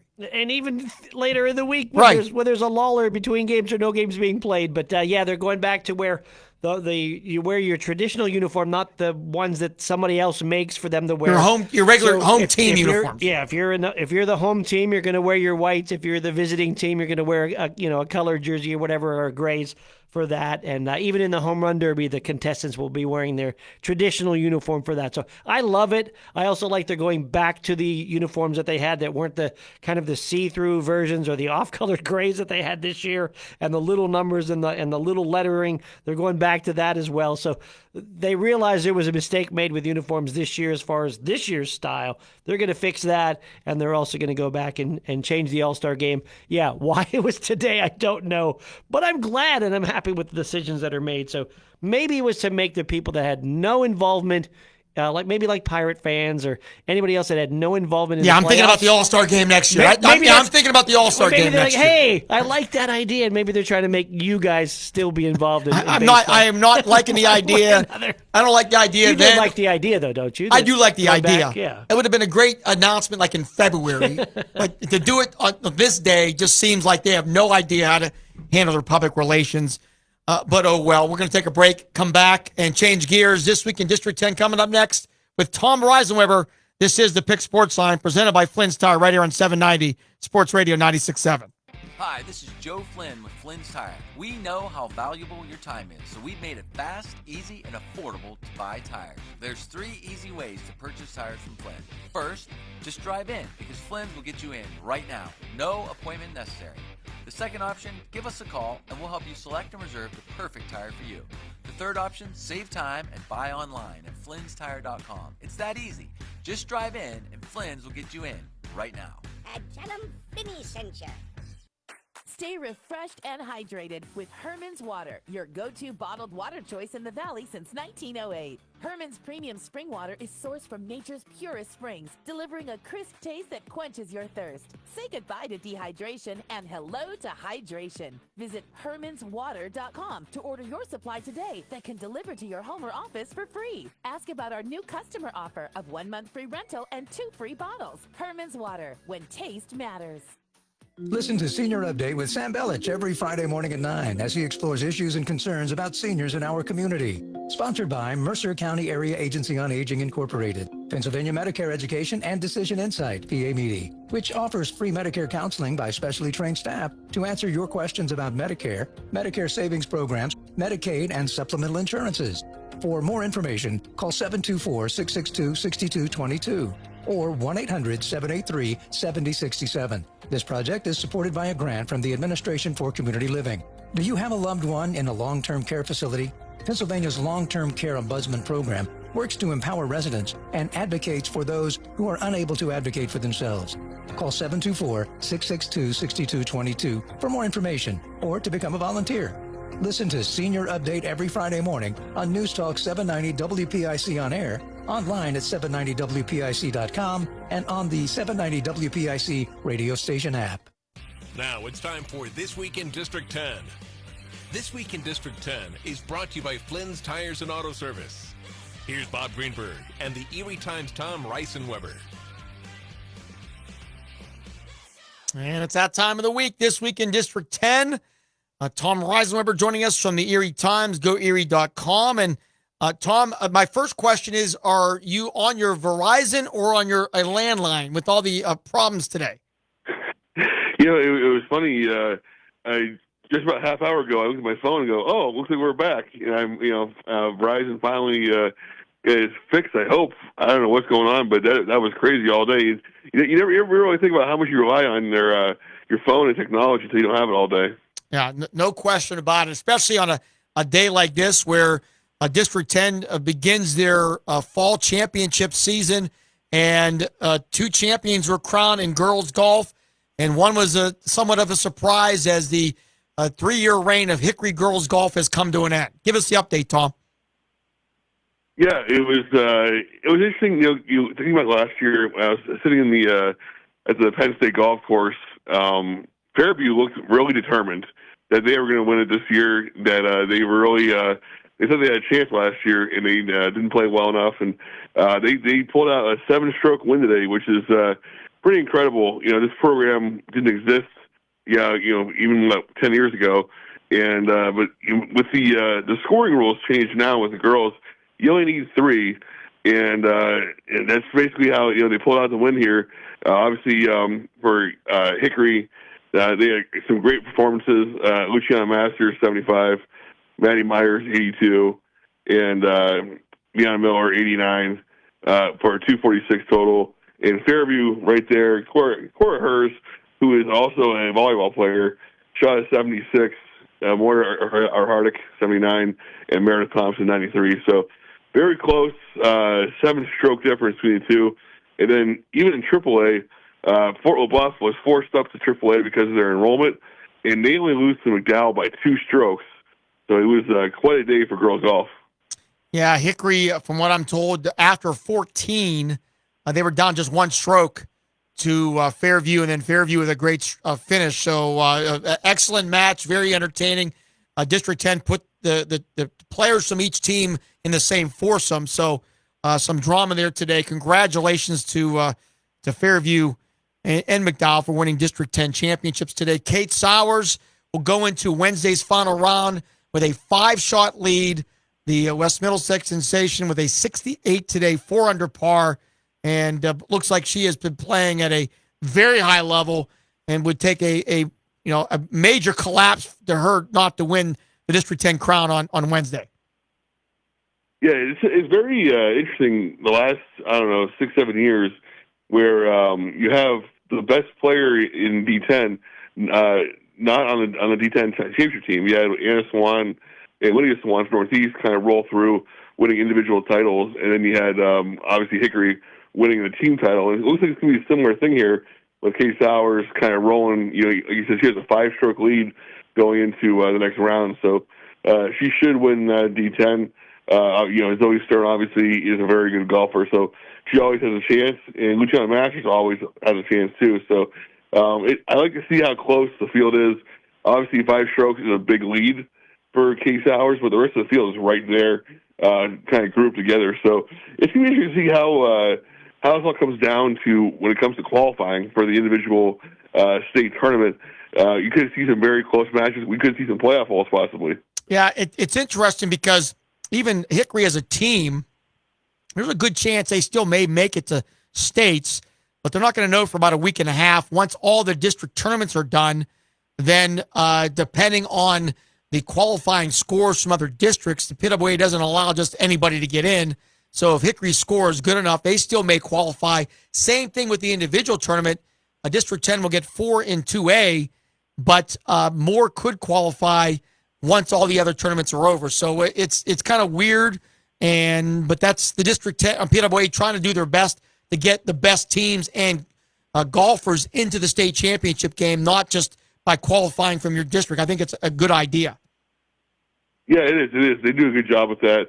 It's interesting because, obviously the WPIAL takes things very seriously in the West, and I think District 10 has got to be one of the strongest girls golf districts in PWA. So it would not shock me at all if Hickory is moving on as a team, and like you said, getting more than 4 spots for the individual tournament. It seems like over the last 10 years or so, D10 has really stepped up, especially in AA, as one of the biggest and strongest districts in PWA. Talking about being shocked, are you shocked as we sit here at the end of September that there are no undefeated football teams in District 10? I am very surprised. I thought there'd be several teams. Obviously there are teams that are good enough to be undefeated at this point. But it's interesting looking at some of these 5-1 teams that have not lost in region play. You look at a team like Sharpsville. They lost to Greenville for their only loss. Greenville is 2-0 in the region. Their only loss comes to Wilmington in a very good game. The 5-1 teams, Titusville, their only loss was to Corey in a pretty good cross-region game. Obviously Sharon losing to Prep, they didn't have to play them, but it got them better. And then you look at Gerald McLean, they're 5-1. Their only loss was at Newcastle. That's a game they didn't have to play. And then now Prep 5-1. They go and lose at St. Francis in Buffalo, who's a pretty good team. So you look at these, there's a bunch of 5-1 teams that could easily be 6-0 right now if they didn't challenge themselves with a tough schedule. And I think that says a lot about these teams that they want to challenge themselves and, get better. Wins and losses don't really matter at this point. As long as you get in and you're getting better as a team, then your record could be whatever it wants to be. So, hats off to these teams for playing tough schedules. Yeah, no question about it. Down here, of course, there were a couple big games in Week 6. Week 7 also very interesting. But we're getting to crunch time, and who would have thunk that Hickory at Titusville could be one of the games of the week in District 10? Yeah, it was interesting thinking about Titusville this year.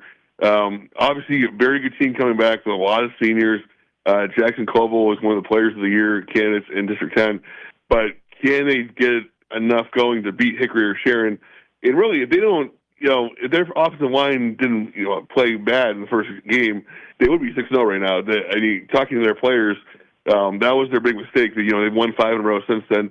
That they just didn't block well in Week 1, so they could be 6-0 right now going into this game. But this could be an interesting game. Also, not only Hickory and Sharon, I think we think right now are the 1 and 2 teams. Sharon 1, Hickory 2. But if Titusville puts up a fight here or even wins this game, that could shake up those top 2 seeds in the 3A bracket. I think right now I'd probably put Titusville as the 4, maybe, and put LaBeouf at 3. So it's going to be interesting to see how this game affects the committee when it comes to the playoff seeding. I know you watched some of, if not most of, the Kennedy-Iroquois game on Saturday. Kennedy at times played with 10 players. I just don't know how this continues. No word as of right now if they will decide to play Farrell this Friday, which seems to be seems rather incredible that they would play them. But just your thought here, Tom. Yeah, it's tough because some of these kids I think want to play. Some of them I think are playing just to help their buddies out. I'm not sure they want to play or not. If I could give a courage award, it'd be Ravion Wilbon Venable. Just watching him, it reminds me of the Bad News Bears baseball movie with Kelly, who went around and caught every single fly ball during the one game. He's out there tackling everybody, and he's out there trying to make a run. Ravion is just all over the map. He probably has most of their tackles every season or every game, and he definitely has most of their yards. So he's trying hard. And, they had an injury, Tyjair Chambers right away. He didn't. He started the game, but I think it was like the third, fourth play. He gets injured, doesn't return. So they were down to 11. Then they had another injury, so they had 10 for a couple plays. There was a play where 2 Kennedy players had cramps. They were down to 9. And Iroquois, with a classy move, took 4 knees when that happened because 11 on 9 is just ridiculous. I wasn't even sure you had to play with 9, so that was interesting to see that happen. So it's tough because I know there are kids who want to play. You don't want to take the opportunity to play, but this isn't good for anybody. It's just not. You're playing 4 or 6-minute quarters in the second half. It's a running clock. It was 50-0 at halftime. It's just not helping anybody. Even the team that wins, they're not really getting better. They're just kind of like going through the motions because they don't want to embarrass anybody. So it's basically just a waste of time. And, it's hard to say that because you want the program to stick around. But it would be nice if a program down there would show some mercy, take them as a co-op and let these kids play. But the program for Kennedy, they maybe go to a JV schedule for a couple of years and try to build the program. But right now, it's just kind of a waste of time for the varsity. Yeah, and I know there's been the school has reached out to co-op, and they've had no success up to this point, obviously. So that's going to be a major hurdle for their new president, Joe Keneally. If we had to pick a coach of the year up to this point, at least down here, I would pick Mike Menard of Greenville. This is a program that has not had a lot of success lately, and one win last year, and they're 5-1 this year. It's been a great year so far for the Trojans. Yeah, absolutely. Talking about what a turnaround he's had. I think down there, in the conversation, but I think Menlo is definitely the way to go. Maybe Paul Piccarelli at 5-1 with what they lost at graduation is pretty incredible. You look at Cambridge Springs; they were supposed to be what they are right now. They're 5-1. I think maybe Coach Reynolds at Titusville, just because they were building this for the last 3 years. He took over 3 years ago. He knew how special this class was, and he built towards this season. Sharon 5-1. I think we all know they're going to be that good. Hickory 5-1. They're supposed to be that good. Still tremendous coaching jobs by Coach McElhaney and Coach Dungy. But also one, I don't think Marshall McCormick and John McClain could be in the conversation. They're pretty much a 2-point conversion away from being 6-0 right now. They have some huge games coming up. They handled LaBeouf last week in a nice rivalry game. They have prep coming up pretty soon here. They still have to play Meadville, which is a preview probably of the D10 4A title game. So there's been some great coaching jobs overall this year in D10. Tom, District 10 meets on Wednesday. Any major news coming out of this? I don't think so. I think it's maybe just a check-in, see how things are going. I think maybe we'll see maybe some winter tournament stuff, because I think the next meeting is until December, and the winter season starts before December, the regular season, which is crazy. We're going to have the first day of the regular season for basketball the day after Thanksgiving, and wrestling and swimming. So this is the last meeting they meet until after the winter season has begun. So maybe we'll see some winter news there, and we'll see what kind of transfers we got for any kind of basketball team. Tom, appreciate your time as always. Have a great week. We look forward to chatting with you next Monday. All right, thanks a lot, Bob. All right, Tom Reisenweber, Erie Times, GoErie.com, does a fantastic job. We appreciate his insight as always. We'll bring Mark Slazak back in, and as per tradition, first and foremost, we're going to go into our Lock, Stock, and Barrel Plays of the Week, our new little feature here on this program. We had 2 games Friday night, and here are the Lock, Stock, and Barrel Plays of the Week for Week 6. Lakeview, Sharpsville. Lakeview with a couple of subs in on that front 3. First and 10 at the 15.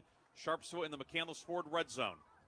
5th play of the drive, split backfield behind Cadman. Turn, the give is to White on a sweep over the left side. Jaden White upfield to the 10 to the 5. Jaden White will take it in. Touchdown, Sharpsville. Jaden White, a 15-yard touchdown run, his 6th touchdown run of the season. Sharpsville back on top, 20-15. Yeah, you ever see that drill that teams run in the preseason camp, where you just run through arms? That's exactly what it looked like there, and you can't arm tackle him. Wilmington, Farrell. Johnson will motion out of the backfield. Pegues looks left, fires it in the flat. Johnson makes a catch and does break a tackle at the 20. Still on his feet, 15, 10, 5, and a touchdown. Oh, they had him hemmed in at the 20, and he just bowled through everybody and then sprinted to the goal for the first score of the game. Oh, my goodness, as Johnson runs through 2 would-be tacklers, as it didn't look like he was going to get anything. It gets 24 and a touchdown, and Farrell has taken the early lead here, 6-0. There you go. Lock, Stock, and Barrel Plays of the Week. Let's look back, Mark, quickly on week number 6. A quick recap of the games that were around the county. Yeah, first off, it was Hickory over Niles McKinley by a score of 49-0. Big game by Kelvin Morrison, 11 carries for 187 and 3 touchdowns. Jaden Phillips, 5 receptions for 102 and a couple of touchdowns. And Xander Telez had a 60-yard touchdown to himself. He got called back by penalty, but how about that play? I posted the video. That would have been maybe a ESPN play of the week. Telez throws a forward pass, gets batted clearly by a defensive lineman. The ball then ricochets, hits a Hickory offensive lineman in a helmet. Telez catches the ball, runs in for the touchdown from 60 yards, but the official blew it dead. And that will be one that will just be one you wonder about, and it won't be official, but wow, it would have been an unbelievable play. Sagertown goes to 3-3 as they knocked off Mercer 14-7. Defending District 10 1A champ Cambridge Springs over Reynolds 34-0. Greenville 42, Northwestern 0. Big game for Solderich 8 carries for 111, and Gentili 13 carries for 117 and a couple of touchdowns in that one.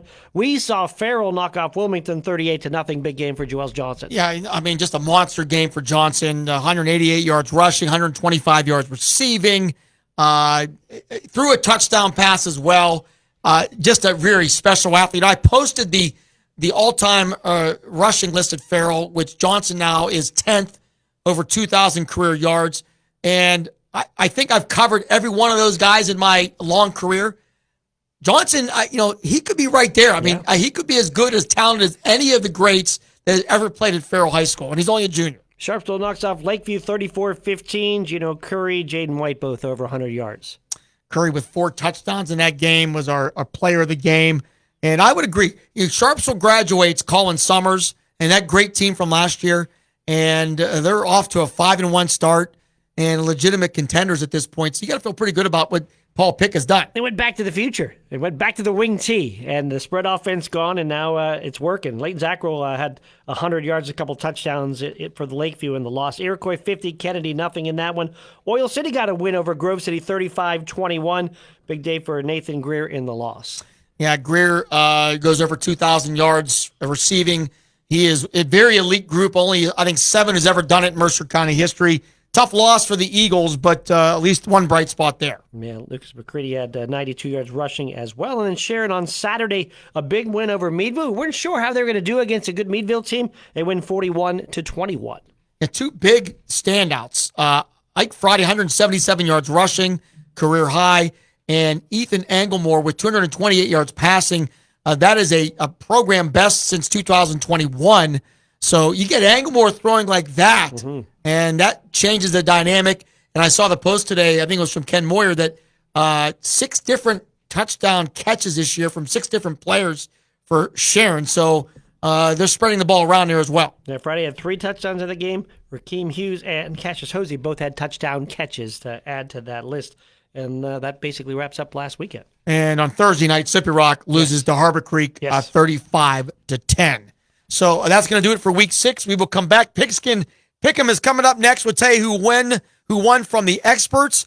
We had one person, fan and expert, that went 10-0.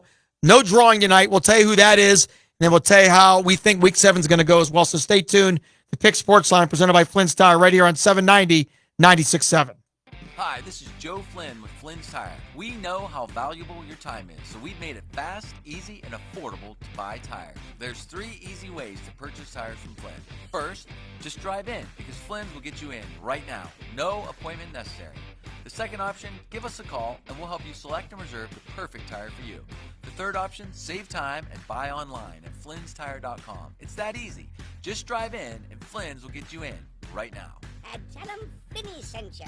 Gosh, honey, what's got you all chef-tastic? You know, it's our kitchen remodel. It's got me all inspired. Oh, are you inspired enough to make dessert? As a matter of fact. Is it chocolate? Oh, it's chocolate! I love you. Get inspiration all your own with a brand new kitchen from Warner's Homes and Improvements. We create new kitchens that dreams are made of. We buy direct from the manufacturers using top quality materials with no shortcuts. The latest in style and functionality for a fair price. Call Warner's today and get inspired. Warner's Homes and Improvements on Route 19 in Mercer or online at warnersconstruction.com. Paid for by Christian Care Ministry. You know, a lot of times you have to choose between something high quality or something that saves you money. But if you could get both, why not? Especially when it comes to health care, and that is MediShare. You get both. Many families save $500 a month with MediShare, and that's huge. But it's also true that people wind up way more satisfied, too. The member satisfaction rate for MediShare is double that of the typical health insurance plan. Double. That's because MediShare works. It has for more than 30 years. It's a community of Christians who have shared more than $5 billion of each other's bills. People love having telehealth. They love the huge PPO network. So, yeah, really, you can save a ton and like it better. Imagine being happy with how you're taking care of your health care. So if you're self-employed or part of the gig economy, or you just want a plan you're happy with, you can call right now and get a price in 2 minutes. Here's the number. Just call 855-51-BIBLE. That's 855-51-BIBLE. 855-51-BIBLE. Get your helmets on and take the field. Let's go, let's go. It's time now for our weekly edition of Pigskin Pick'em. Our local panel of experts will now tell you who's going to win this week's high school football games. They're not that good, so how about some educated guesses? They're not that good either? Well, why don't they just flip a freaking coin?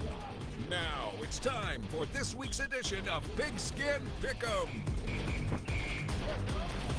Pigskin Pick'em time, week number 6. Here are how the experts did with 6 wins. Ken Moyer in last place. 7 wins, yours truly, Mark Slazak and Hugh Ringer. With 8 wins, Rob Molson, Tom Reisenweber, Chris Birch, the Professor, Ryan Briggs, Darren Steele, Landmark Information, and with a 9-1 record, the winner of the week, the big guy, Art Shannon, for the season. In last place, Ken Moyer with 35 wins. Pretty embarrassing for Ken. He needs to elevate his game. 36 wins. The sports editor of the Herald, Rob Molson and Chris Birch. 37 wins, Darren Steele. 38 wins, Mark Slazak. Not bad. Not bad. In the middle. Not embarrassing. No. 39 wins, Art Shannon, Landmark Information, Hugh Ringer, Tom Reisenweber. 40 wins in second place, hanging steady, yours truly. And in first place now by 2 games, the Professor, Ryan Briggs, with 42 wins. That's a huge lead late in the season. That's a big one. That's 2. It's almost like 2 touchdowns. I mean, you need 14 points because you could take you take a gamble to try to catch him, and all of a sudden you're going to drop to last place. Yeah, and that's a challenge. Worry. You can be happy in second place, or will you make a move? Our fans only one went 10-0 this week, and we congratulate Sam Brees. All right, Sam. 10-0 will win the $25 gift card to Vay's Pub and Grill. So congratulations. 10-0 is very impressive. Mark, let's run down week 7. All right, our first game, Kennedy at 0-5, at Farrell at 2-4. Yeah, really no surprise here. All 11 of our experts are going with Farrell to beat Kennedy Catholic. 5-1, Greenville will host Lakeview at 3-3. It's an interesting game. Lakeview has enough firepower and speed. It's an interesting matchup here. Greenville's playing so well, physical, feeling really good about themselves. Lakeview coming off a tough loss. I think the experts are, and they're all leaning all 11 towards Greenville, but I wouldn't be shocked if this game is a much, much closer. Sharon's 5-1. They'll take on Grove City at 3-3. Briggs and Birch will have that game on Sports Radio 96.7. A long-time rivalry. These two programs have had some legendary matchups over the years. Sharon playing at a very high level. Grove City coming off a tough loss. Sharon's got to go on the road. But all that considered, it doesn't matter. All 11 of us going with Sharon to beat Grove City. 5-1, Sharpsville hosting 1-5, Mercer. Another game here that I think early on we thought maybe would be maybe a great game to do in week 7. But Sharpsville playing at a high level. Got to like this team. I mean, they play Farrell in 2 weeks. Maybe don't get caught looking ahead, but we think Sharpsville's going to win this game. All 11 of us going with the Blue Devils to beat Mercer. 3-3, Conneaut will take on Slippery Rock up at Slippery Rock. Their Rockets are 1-5. Yeah, and Slippery Rock, they've had some issues lately. Conneaut, they're coming off a big win. And this is the only pick of the week that wasn't unanimous. 9 of us going with Conneaut to win this game. Ken Moyer and Chris Birch. No surprise, Birch goes with Slippery Rock. I think the Rockets will win this game. You and I will travel to Titusville on Friday. 5-1 Hickory at 5-1 Titusville. First time in my 38 years I'll ever do a game at Carter Field. There we go. I'm sure you as well. Yeah. And it's a big one. Battle of 5-1 teams. Big game when it comes to seeding and maybe even for a region championship. The experts, here's the bulletin board material for Titusville if you're watching. All 11 of us going with Hickory to beat the Rockets on Friday night. Bunch of homers, Titusville says, right? So that'll be on WPIC, also on Sports Radio 96.7 Facebook page as well. And then on Saturday, on the Sports Radio 96.7 Facebook page, teaming up with the simulcast with the LCSportsNet.com crew and James Dotson, we'll have Wilmington in 3-2 at Reynolds at 4-2. Wilmington got shut out 38-0. I told a bunch of people that it wasn't that bad. Yeah. They moved the ball very well against Farrell. They were in Farrell's possession on their side of the field. 8 of their 10 possessions ran for almost 200 yards, but just couldn't score. Wilmington, I think, will come back to win this game. It's a big game, maybe for the playoffs as well. They're both single-weight teams, but all 11 of us going with Wilmington to beat Reynolds. All right. And the Guardians play Saturday. They have that first-round bye in the MLB. So the Guardians, your Central Division champ. They play Saturday. It's a whole week. They got to wait. Oh, my goodness. Rest is good, right? Rest is good? Pirates have a whole offseason to rest. Yeah, they have quite a few days, yes. That's going to do it here. Mark, thanks for joining us tonight. It was fun. Great to be here. Hopefully Hugh will be back next week. If not, we will invite you back again. All right. Hugh, get better. On behalf of Mark Slazak of Flynn's Tire and Auto Service, I am Bob Greenberg. This is the Pick Sports Line. Have a great week, everybody.